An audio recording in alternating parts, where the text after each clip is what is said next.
mais on va se parler de pop culture justement avec TF1. Donc j'invite à me rejoindre Julien Degros, directeur de la création et du développement du groupe TF1, et Virginie Spies, maîtresse de conférences et chargée de mission industrie culturelle et créative.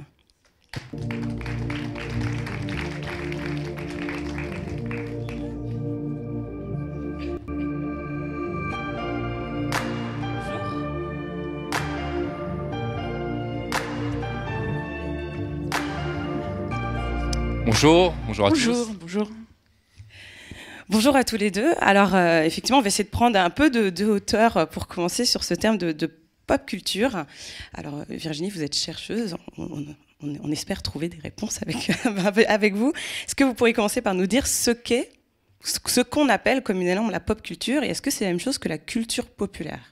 Ouais, c'est assez difficile à définir ça comme ça, à midi moins le quart, ça va être un peu compliqué. Non, en fait, oui, c'est vrai que pop culture, c'est souvent en fait l'abrégé de la culture populaire. Donc là, je vais pas tenter de définition parce que je suis pas sur les bancs de l'université. Mais en tout cas, c'est une culture qui est appréciée par tout le monde, qui s'adresse à un public nombreux, on va dire, et pluriel, et diversifié. Donc ça fait beaucoup de critères, mais en fait c'est quelque chose qui va s'adresser au plus grand nombre et aussi qui peut être intergénérationnel. Donc, ce qu'il y a aussi, c'est qu'on l'oppose souvent à la culture savante, surtout en sociologie, sur les bancs de l'université, culture cultivée versus culture populaire, ce qui est souvent une erreur, je crois, parce qu'on voit que les cultures, en fait, se superposent plutôt qu'elles se distendent, en fait, finalement. On voit dans les études qu'on peut faire en sémiologie ou en sociologie. Moi, j'avais une étudiante qui faisait un mémoire sur la Presse People, par exemple, et qui donc allait voir qui achetait la Presse People dans un tabac presse, et qui voyait que les gens en fait achetaient Voici et Le Monde, mais qui cachaient Voici dans le journal Le Monde, bien sûr. Donc je veux dire, plus sérieusement, on voit dans les publics des festivals, par exemple, les gens vont au Festival In et au Festival Off d'Avignon, ou bien ils regardent les séries quotidiennes de TF1 et Arte. Pas en même temps, mais enfin, ils font tout ça en même temps, finalement. Les deux cohabitent. Ouais. Voilà, donc c'est des choses qui cohabitent. Et la culture populaire, elle a une capacité, je crois, à fédérer et à réunir autour d'un socle commun. D'ailleurs, c'est un mot qu'on a beaucoup entendu depuis le début de la matinée, c'est que la culture, c'est du lien. La culture populaire, c'est du lien, et c'est quelque chose qui va réunir et qui va rassembler. Et Julien, pour vous, pour TF1, la culture populaire, ça veut dire quoi ? La culture populaire, ça veut dire quoi? Ça veut dire, je pense en effet, le socle commun est rassemblé. Ça a toujours été dans l'ADN de TF1. De facto, quand on est le leader, quand chaque jour, à travers nos différentes antennes, on touche 30 millions de Français, chaque semaine 50 millions de Français, de facto, on crée un socle commun, on crée de la culture populaire. Donc ça, c'est important. Ensuite, j'irai, moi, quand je me réveille le matin, quand je réfléchis aux nouveaux programmes qu'on peut lancer, créer, adapter de formats internationaux, je me dis qu'il faut favoriser 3 points, qui sont l'écoute conjointe. Donc on en revient à essayer de me dire comment je peux toucher à la fois mes enfants, intéresser mes parents, les grands-parents, enfin vraiment toutes les générations. Donc il y a l'écoute conjointe, il y a partager des émotions, cette idée de partager ensemble des moments. Et puis d'être au centre des discussions. Ça, c'est important quand on veut faire des programmes qui marchent, populaires, et tenter de créer de la pop culture. C'est un moment, il faut que nos programmes fassent parler. Il faut qu'on soit le sujet de discussion sur les réseaux sociaux, à la machine à café, dans le métro. Il faut que les gens aient envie de partager, de parler d'un artiste qui sort de The Voice, de Star Academy, de parler de Morgane Alvaro, l'héroïne d'HPI. Il faut qu'on ait envie de parler de nos héros. Donc après, on le disait, la culture populaire, ça veut dire aussi, surtout, s'adresser à tous les publics. Et c'est ce qu'on essaye de faire, c'est que les Français se reconnaissent dans nos programmes pour qu'ils les approprient. Et l'idée, à la fin, c'est culture populaire, des marques de culture populaire, des programmes de culture populaire, ça veut dire en effet des marques. Et des marques, c'est intéressant parce que des marques, elles sont pérennes dans le temps.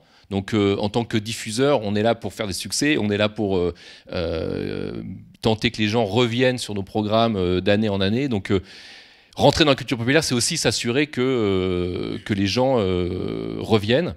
Et puis, pour nos annonceurs, pour nos partenaires, c'est aussi de s'associer à des marques que les gens s'approprient, aiment, donc à des valeurs positives. Et donc, toutes ces choses-là voilà, sont intéressantes et c'est ce qu'on essaye de faire au quotidien. Et concrètement, comment est-ce qu'on crée quand on est TF1, mais je veux aussi avoir votre regard, Virginie, comment est-ce qu'on crée des objets culturels qui vont faire référent commun et dans la durée? Alors, ça, c'est s'il y avait une recette, ça serait génial et ma vie serait beaucoup plus simple. Néanmoins, ce qu'on essaie de faire, l'objectif, c'est de se dire il faut qu'on crée des grandes franchises. Avec des héros, des héroïnes qui sont pertinentes pour le téléspectateur. Donc ça peut être aujourd'hui, j'en parlais, Morgane dans HPI, ça peut être Miraculous pour les petites filles, c'est de créer des grandes franchises, c'est de créer des choses que les gens vont s'approprier. C'est Koh-Lanta avec la sanction est irrévocable. C'est avec Secret Story, c'est tout pour le moment. C'est ces choses-là que les gens se réapproprient, qu'on va réentendre ensuite dans les cours d'école, qu'on va entendre au bureau. Donc ça, c'est l'objectif. Donc ensuite, c'est en effet comment on fait ça, sachant qu'il n'y a pas de recette miracle. Donc moi, ce que j'essaye de faire modestement, c'est de me dire, il faut qu'avec mon équipe, on soit attentif à tous les signaux faibles de la société. Donc ça veut dire quoi concrètement? Ça veut dire que j'ai essayé de mettre en place une équipe. On est 8 avec des gens entre 20 ans et 50 ans, des gens qui ont fait des études, qui n'ont pas fait d'études, qui ont fait des études longues, des études moins longues, des gens qui viennent de Paris, de banlieue, de province, qui ont des origines culturelles différentes. L'idée, c'est vraiment de se dire, il faut qu'on soit tous différents et qu'on soit justement pas dans un entre-soi, que je sois pas moi dans le côté, je prends des potes de mon école et puis on est entre soi. Il faut vraiment qu'on soit le plus large possible, parce que culture populaire ou pop culture, ça veut dire vraiment s'adresser à tous. Donc ça commence déjà par l'équipe. Et après, au quotidien, ça veut dire s'inspirer dans les cours d'école, ce qu'on entend par nos enfants, au cinéma, on en parlait, dans la presse quotidienne, dans les magazines. Vraiment, c'est d'essayer de tout analyser. Beaucoup l'international, puisque le marché de la télé est un marché international, donc on peut soit créer des marques comme HPI, on peut soit adapter comme The Voice, qui est un format international. Donc l'international aussi, et finalement, on voit que beaucoup de succès en France sont aussi des succès internationaux.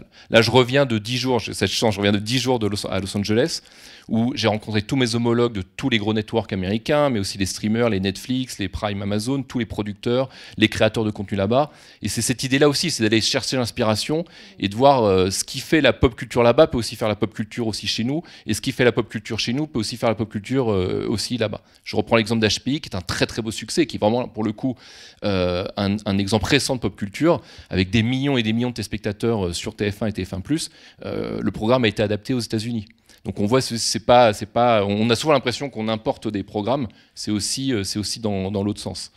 Et le succès, enfin, moi, je viens de terminer l'écriture d'un livre sur le succès justement des médias audiovisuels, et on voit qu'en effet, il n'y a absolument pas de recette. Il y a quand même des ingrédients. Après, il faut savoir justement mettre tous ces ingrédients ensemble.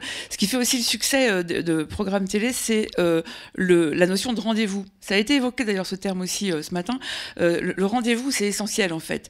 Notamment pour la télévision. La télévision, c'est quand même un objet qu'on a c'est un objet du quotidien. Bon, il y a le meuble qui est chez nos parents, peut-être plus chez nous forcément, en tout cas moins chez les jeunes, mais la télé, elle est là en fait. Elle est dans le téléphone, elle est sur la tablette. Donc, c'est vraiment un média du quotidien, un média de la familiarité, et donc, comme tu le disais, quelque chose qui se partage. Donc, c'est vraiment cette histoire de rendez-vous, à quel moment on va retrouver. Il y a qu'à voir aussi le succès des émissions quotidiennes, des séries quotidiennes sur TF1 depuis 7 ans maintenant, 6 ans. Et Demain nous appartient, Ici tout commence, Le retour de Plus belle la vie. Moi, j'étudie le public, en fait, de ces séries-là, et on voit que, voilà, il y a une attente. S'il y a un match et qu'on a enlevé la série, mais c'est un scandale, parce qu'en fait, on s'habitue, c'est dans notre vie quotidienne, en fait. C'est nos voisins. Et c'est ça, voilà, je crois que fait aussi TF1 dans cette identité médiatique, c'est de parler d'ordinaire et d'extraordinaire. Et la télé, c'est d'abord le lieu de l'ordinaire, où on fait surgir un peu des histoires, bien sûr, extraordinaires, au moyen de rendez-vous.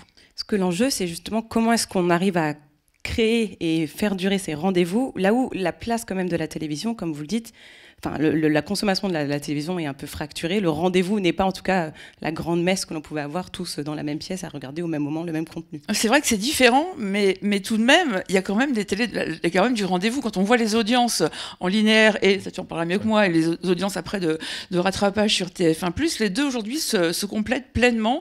Il y a quand même une chose que montrent les études que je peux faire, c'est que la grille reste essentielle, parce que comme tu viens de le dire, ce qui compte, compte, c'est de partager, de faire parler et de voir ensemble. La télé, c'est du voir ensemble quand même. On regarde Koh-Lanta, quand il y a Koh-Lanta, c'est en top tweet sur Twitter et les gens le partagent. Regardez Koh-Lanta, quand on aime tweeter sur Koh-Lanta, le lendemain, c'est un peu moins marrant parce qu'on peut moins, entre guillemets, bitcher ou s'amuser ensemble. Il y a énormément d'émissions comme ça. Secret Story est toujours en top tweet. Donc on aime en parler sur les réseaux. Pour pouvoir en parler le lendemain dans la cour d'école ou au bureau, mais il faut quand même l'avoir vu au bon moment, entre guillemets. Donc ça reste un moment de partage. Twitter, c'est le plus grand canapé du monde, je crois.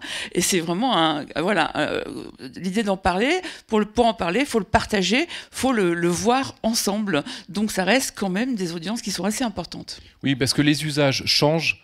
Mais avec le digital, donc avec le replay, le rattrapage, aujourd'hui finalement autant de gens regardent la télé qu'avant. C'est juste, ça peut être un peu différé, mais en effet aujourd'hui, je prends l'exemple de Secret Story qui s'adresse vraiment aux jeunes, qui est à 17h30 sur TF1. Peut-être qu'il n'est pas évident que si j'ai 22 ans, 23 ans que je regarde des Secret Story, que je suis à la fac, de regarder Secret Story à 17h30. Par contre sur TF1+, je vais pouvoir le regarder à 20h, 21h, 22h. Donc, et finalement le lendemain, je vais pouvoir en parler avec mes potes. Donc il y a cette idée aujourd'hui, on voit que TF1+ est en explosion. On a 30 millions d'utilisateurs uniques chaque mois qui viennent sur TF1+, regarder les contenus. Donc finalement, à la fin, nous, que les gens aient envie de regarder sur une télé, qu'ils aient envie de regarder sur leur téléphone ou sur une tablette, sur un iPad, l'important c'est qu'ils regardent nos contenus, c'est qu'ils se les approprient.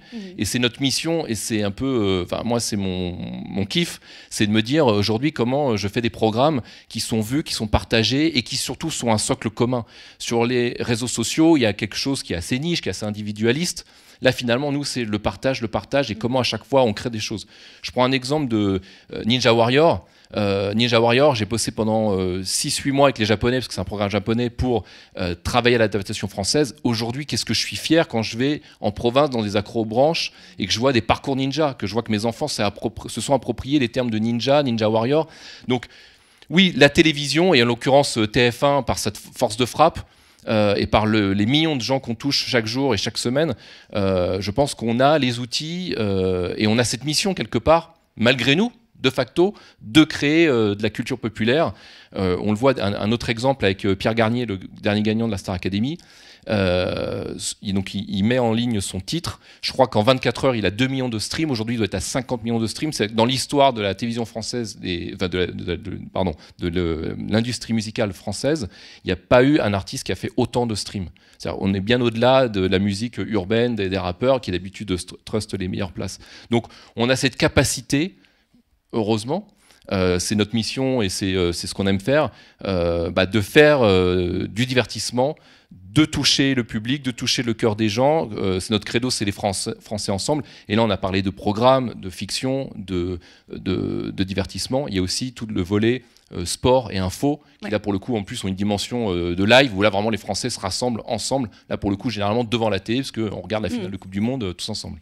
Donc, la télé et TF1, en fait, toute ça a encore sa capacité à créer des rendez-vous communs, des référentiels communs qui vont faire partie de la pop, de la culture, en tout cas de tout un chacun. Et de je crois modestement, quand on regarde un peu tous les titres de pop culture, je pense que TF1 en apporte beaucoup sur la table. Ce qui est assez intéressant et important en matière de télévision aussi, c'est la cohérence de la grille des programmes. C'est-à-dire qu'il n'y ait pas de différence de cohésion entre l'info et une série. C'est-à-dire que tout de même, c'est ce qu'en linguistique on appelle l'énonciateur, que cet énonciateur, que celui qui prend la parole finalement, soit cohérent dans son identité médiatique. Ça, c'est absolument essentiel. Tout à fait. Il va falloir qu'on s'arrête là. Ouais, je vois le temps très en retard. Le temps est dépassé. Mais merci beaucoup pour cette échange, c'était très intéressant.